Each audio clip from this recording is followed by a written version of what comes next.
바다에서의 삶은 무척 어려워요. 선원들은 배 조종부터 화물의 쏠림, 좌초, 전복, 화재 등 매우 까다로운 문제에 직면하는데요. 사고가 발생하여 재난이 되거나 기적적으로 살아남기도 해요. 그렇다면 이제 현대사에서 최악의 선박 사고들을 한번 살펴보죠. 2018년 10월 31일 아침, GMV 엑셀런트라는 이름의 선박이 바르셀로나의 항구에서 겐트리 크레인과 충돌했어요. 선체는 심각한 피해를 입었지만 운 좋게도 60명의 승객 중 부상자는 없었는데요. 그런데 크레인이 무너져 바닥에 연료 탱크를 쳤고 점화돼 버렸어요. 소방관이 끝내 점화하기 전까지 거의 3시간 동안 불에 타버렸죠. 사고는 기술적으로 엘리전의 사례이며 선박 간 충돌이 아닌 고정된 물체와 충돌한 경우예요. 이것은 바르셀로나 항해 혹독한 기후 때문에 항해가 어려워 발생했으며 강풍이 배를 밀어버렸어요. 아무도 다치지 않았지만 2명의 승객이 공황장애로 치료를 받았다고 하네요. 남부 유럽의 인기 있는 관광지인 베니스에서 또 다른 사건이 있었는데요. 2019년 6월 3일에 6만 6천 톤의 유람선이 통제를 잃고 부두와 리버보트에 부딪혀 5명의 승객이 이 끔찍한 사고로 부상을 입었다고 하네요.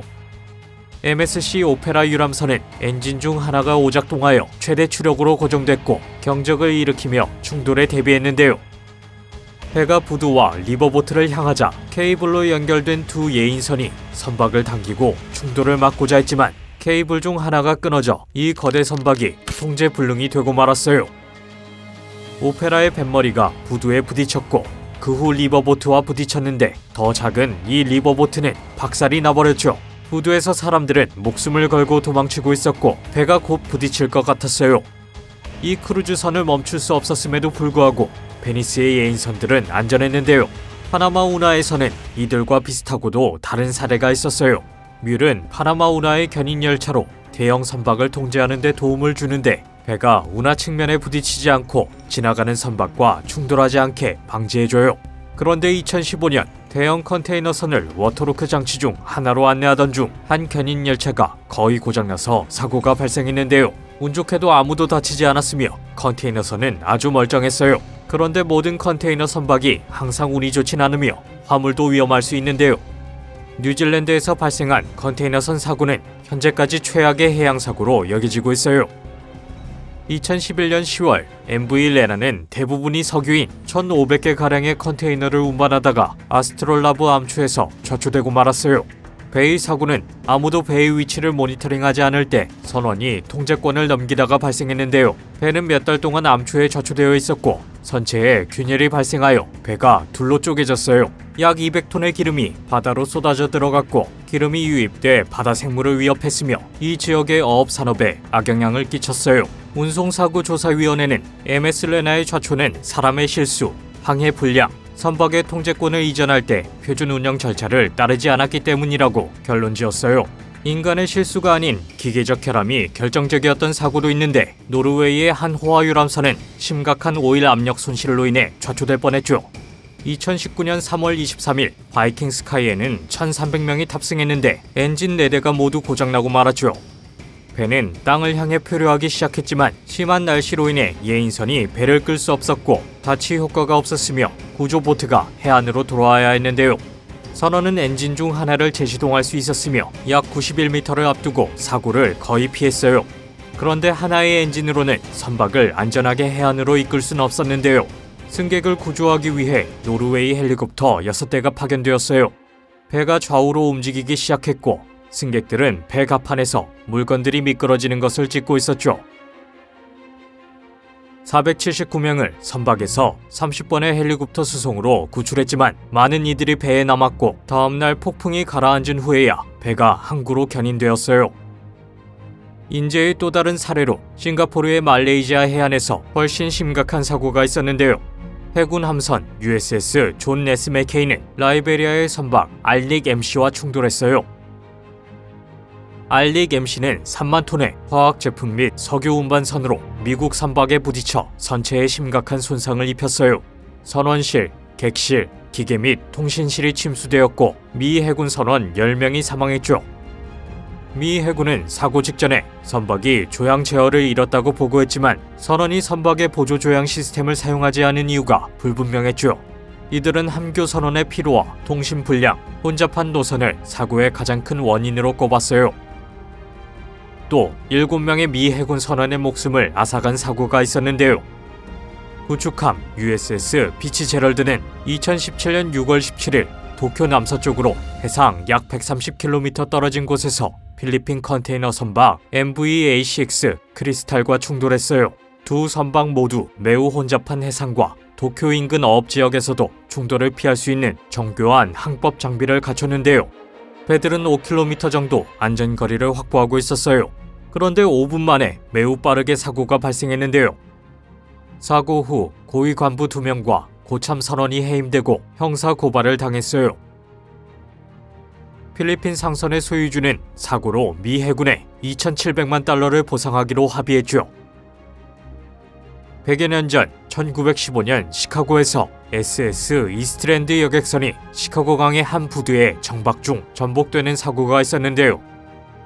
그 운명의 날 웨스턴 일렉트릭 컴퍼니는 근로자들이 쉴 수 있는 유일한 기회인 회사 소풍 행사에 직원들을 운송하기 위해 이 배를 전세냈어요.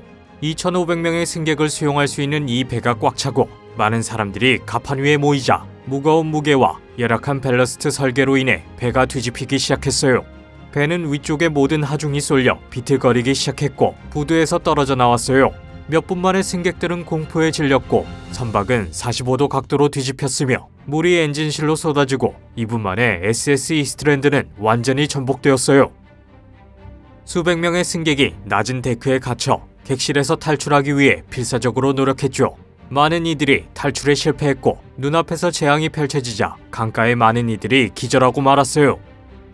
큰 참사로 이어지지 않은 사고로는 MTS 오세아노스호가 1991년 홍수로 인해 매우 기울여진 채로 발견된 일인데요. 다행히 이번에는 571명의 승객과 선원들이 모두 구해졌어요. 오세아노스호는 남아프리카 이스트런던에서 늦게 출발해 속도를 올리는 과정에서 거친 바다에 맞서게 되었는데요. 선박의 폐기물 처리 파이프에 대한 초기 수리가 완료되지 않았기 때문에 선박을 강타한 거친 파도가 침수를 유발할 수 있었다고 해요. 선원들은 곧 패닉 상태에 빠졌고 현창을 닫고 경보를 울리는 임무를 수행하지 않았죠. 승객들은 일부 사람들이 하부데크에서 침수를 알아채기 전까지 상황을 모르는 상태였어요. 승객과 선박의 약단이 도움을 요청하고자 함교로 갔을 때 그곳에는 아무도 없었어요. 그들 중 한 명이 메이데이 조난 신고를 취했고 신속히 답변받았죠. 선장과 선원들은 승객을 구하지 않고 도망친 죄로 유죄 판결을 받았어요. 코스타 콩코르디아 유람선 선장은 2012년 1월 대피가 완료되기 전에 자신의 배를 버렸는데요. 배는 코스에서 이탈 후 좌초되어 이탈리아 해안에서 큰 바위에 부딪히며 전복되었어요.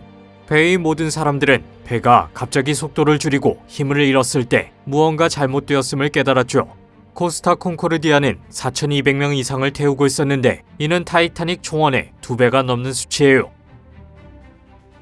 대부분의 승객은 구명정을 타고 약 2시간 만에 대피했으며 일부는 수영을 해서 탈출했어요. 하지만 일부 승객들은 살아남지 못했죠. 선장이 그의 고국에 경례하기 위해 배를 이탈리아 해안에 비정상적으로 접근하도록 명령했다는 점이 나중에야 밝혀졌어요. 큐너드 해저정기선 RMS 루시타니아는 1915년 5월 7일 제1차 세계대전 중에 잠수함을 회피하는 전술이 개발되기 이전에 사고를 당했는데요. 배는 아일랜드 해안에서 내려와 18분 만에 침몰하여 1200명의 승객 중 761명만이 생존했어요. 이 배는 전쟁 발발 이유를 설명하는 군사 모집 전단에서 상징적인 존재가 되었죠. 불과 2년 후인 1917년 2,000명이 실종되고 9,000명이 부상을 입는 사고를 내며 프랑스 화물선 SS 몽블랑이 노르웨이 선박 SS IMO와 충돌했어요. 몽블랑은 폭발물을 대량으로 싣고 뉴욕시에서부터 노바스코샤주 헬리팩스를 거쳐 프랑스 보르도로 가는 길이었어요. 충돌은 1노트의 저속에서 일어났으며 이는 약 시속 1마일에 해당하며 헬리팩스의 바깥쪽으로 똑바로 가던 중이었어요. 하지만 그 영향은 폭발물에 충격을 줄 만큼 충분히 강력했는데요. 충돌로 인한 불꽃이 새는 폭발물을 점화시켰고 불이 붙은 지 20분 후 몽블랑은 거대한 버섯구름을 내며 폭발했어요.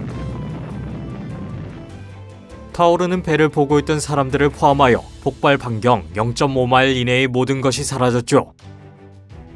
이 폭발로 쓰나미가 발생하여 다트머스의 대부분과 헬리팩스의 일부 지역이 사라지고 말았어요. 또한 아메리카 원주민들의 삶의 터전 또한 날아갔죠. 그 다음날 혹독한 캐나다 날씨로 인해 이 폐허에 눈이 깊게 쌓여서 구조를 방해하고 많은 사망자를 내게 했어요. 또 다른 끔찍한 재앙은 MV 도냐파스가 1987년에 유조선과 충돌했을 때 일어났는데요. 이 필리핀 여객선은 과도한 인원이 탑승했고 전체 승객의 절반 이상이 명단에 없는 인원이었죠. 도냐파스는 유조선 MT 벡터와 충돌했는데 이 배는 8,800배럴의 휘발유와 기타 석유 제품을 운송하고 있었음에도 불구하고 허가 없이 운영되고 있었어요. 항해도 거의 불가능한 상태였죠. 보도에 따르면 필리핀 해양당국은 8시간 동안 사고 발생을 몰랐고 수색과 구조에 착수하는 데 8시간 이상 걸렸다고 해요. 4,000명 이상의 승객 중 26명만이 생존했죠. 동영상을 재밌게 보셨길 바래요. 어떤 사고가 가장 최악이라고 생각하시나요? 댓글로 알려주세요. 영상이 마음에 들면 구독 버튼과 알림 버튼을 켜주세요. 새 영상이 올라오면 바로 아실 수 있어요. 시청해주셔서 감사하고 다음에 또 만나요.